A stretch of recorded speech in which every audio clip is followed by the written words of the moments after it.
I had the good fortune to attend the Internet Governance Forum at Bali, and I went to an open session of the technical community, and I posed a question to the members of the technical community. I asked them if they could identify 2 or 3 ways in which the technical community disagreed with the business community or the private sector when it came to protecting human rights online. And none of them were able to answer that question. So I would like to, in a sense, modify Robin's triangle.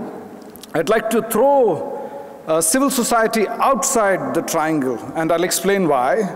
And I'd like to place the technical community alone as the third corner of the triangle. If we work our way through the title of this session, we start first with this phrase, governing digital spaces. This is really the wrong way to think about this issue. You cannot govern the internet or cyberspace or digital space or information societies. You can only govern specific categories of actors. You can govern or regulate the private sector, and contrary to what they will hope you believe, that today they are ungoverned, in reality, various legislations like data protection law or competition law regulate the behavior of the private sector on the internet. You could regulate the actions of the state. You could potentially use hard law to determine what the technical community can and cannot do, and then the state can, and the various other actors can, regulate citizens and civil society. So who has the power to govern? Who has the power to regulate? Of course, each actor category can regulate themselves, but some of them have power, as was demonstrated in Robin's triangle, to regulate other actors. The private sector has market power, as Robin identified. The state has hard law, usually within a jurisdiction. The technical community has a type of delayed regulatory power. They develop standards, and these standards are de jure standards, standards that have been produced by a standard-setting organization. But till the standards become de facto standards with broad market adoption, the technical community does not really have any regulatory power. And the civil society or the citizens sector has sporadic regulatory capacity, and I'm not even sure we can call it regulatory capacity. Occasionally, we manage to mobilize public outrage, and we are able to stop bad laws like SOPA, PIPA, ACTA, etc. But that is not really power, as power exists with the other actors in the triangle. So that's why I wanted to throw civil society outside the triangle. 2 models of governance currently being discussed, the multi-stakeholder model and the multilateral model. Multilateral model mostly emerging from the UN bodies. Multi-stakeholderism, as far as I can tell or understand, a cross between consultative or participatory policy formulation and self-regulation. The 3 problems with multi-stakeholderism. No single agreed definition. Laura Dinardis and Mark Raymond have an excellent paper where they demonstrate how various organizations that chant the multi-stakeholder mantra disagree with one another. And at my center, we have a small project. We want to go through the video archives of all the IGFs. And since these are video archives that are fully transcribed, we want to make a 1-hour film full of sentences where various people use the word multi-stakeholder, and at the end of the film, you'll be thoroughly confused because it will make you no wiser. So that's one of the projects that we are trying to set out on. The second problem with multi-stakeholderism is no proven utility of the model outside the development of technical standards and the management of names and numbers. I have never found a single instance where human rights have been protected or enforced against the state or a private actor using the multi-stakeholder model. I'll be happy if somebody can provide such an instance.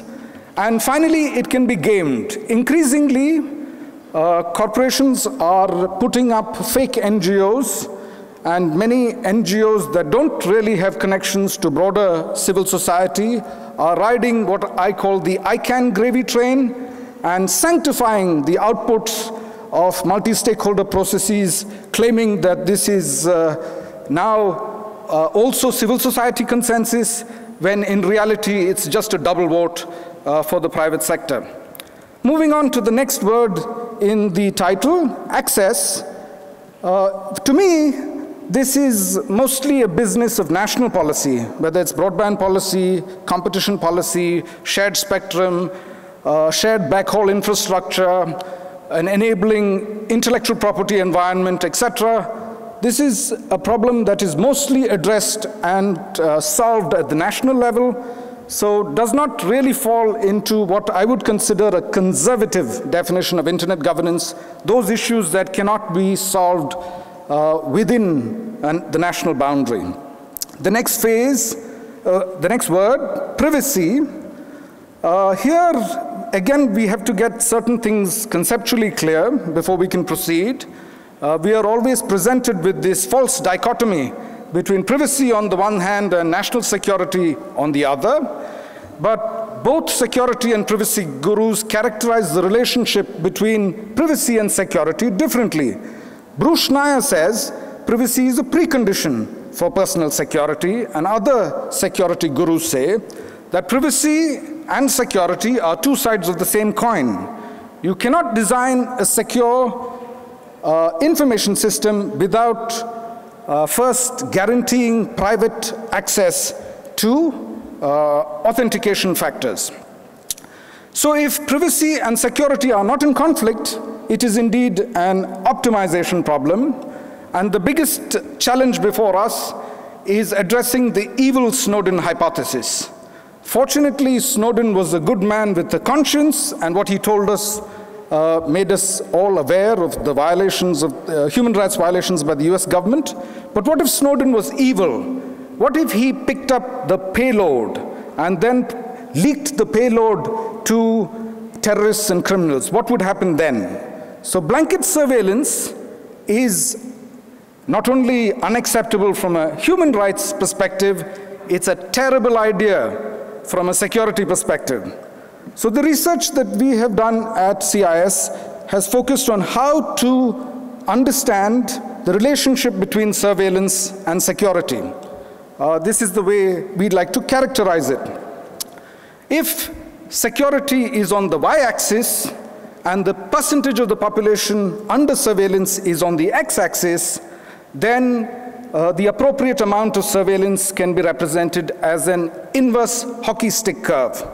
Gastronomically speaking, surveillance is like salt in cooking, essential in small quantities, but counterproductive even if slightly in excess.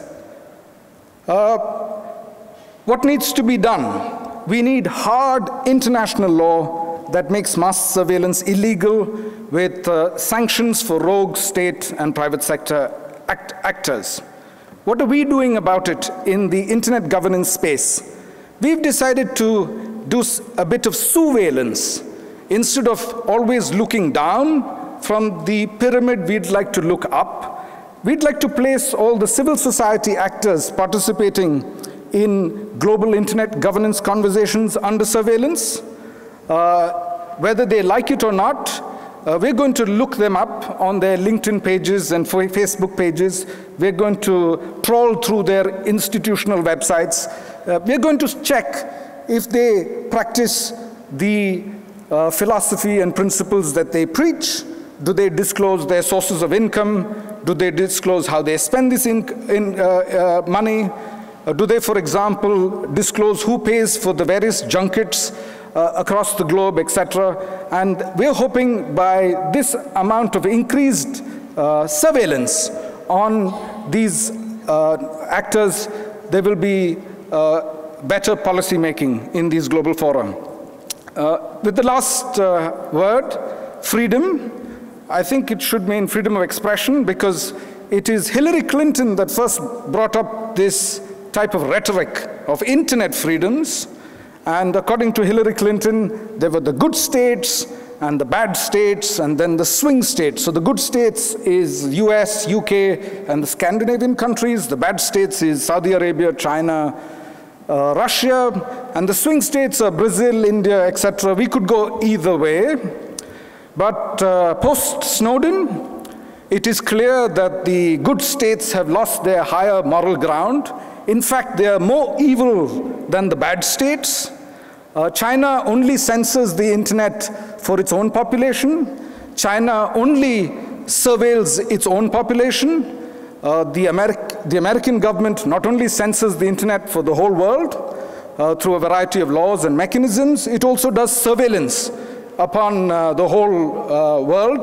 The Chinese government, in retrospect, were rather enlightened. After all, in India, we are subjected to surveillance both by our government and the US government. But fortunately, Chinese citizens are subjected to only Chinese surveillance and not to US surveillance, thanks to preferential market access. So if your definition of freedom of expression includes access to knowledge, to understand this, we must take a Supreme Court decision from India, the Cricket Board decision, where the Supreme Court said it was deciding a matter on whether the proprietary television signal should only be given to private actors or also be given to the public broadcaster. And the Supreme Court says, in order to be Indian, you have to watch cricket, and therefore the proprietary signal would also be given to the public broadcaster with a 3-second delay. So if that is your understanding of free speech, then the US is a big censor of the internet. It puts teenagers into jail for sharing MP3 files. So from the perspective of citizens, is the harmonization of substantive law a good idea? If we are to talk about it gastronomically, in India we have many states where beef is illegal. In New York, you can't open a restaurant selling dog meat. That would be completely illegal. So is the ideal situation a world where we can eat chicken everywhere but nothing else? Or should we have these free speech havens? Do the free speech havens serve the interests of civil society? And some of these free speech havens could be intellectual property havens. For example, when Antigua went and complained to the World Trade Organization saying, we are not allowed to provide gambling services to US citizens, then the World Trade Organization ruled in favor of Antigua and said, then you will be allowed to infringe upon US intellectual property. So then Antigua could set up an excellent national business model with servers, etc., that allow countries with looser IP regimes to use intellectual property used by the US government. And that would be a feature of a diverse and decentralized internet rather than a harmonized or homogeneous internet. But still, in terms of procedural law, perhaps we could do with some harmonization. There are certain types of speech, such as child pornography, which is illegal in all jurisdictions, and there it would be useful if law enforcement is a little more agile. So that's the way I'd like to think through this whole problem. Thank you so much.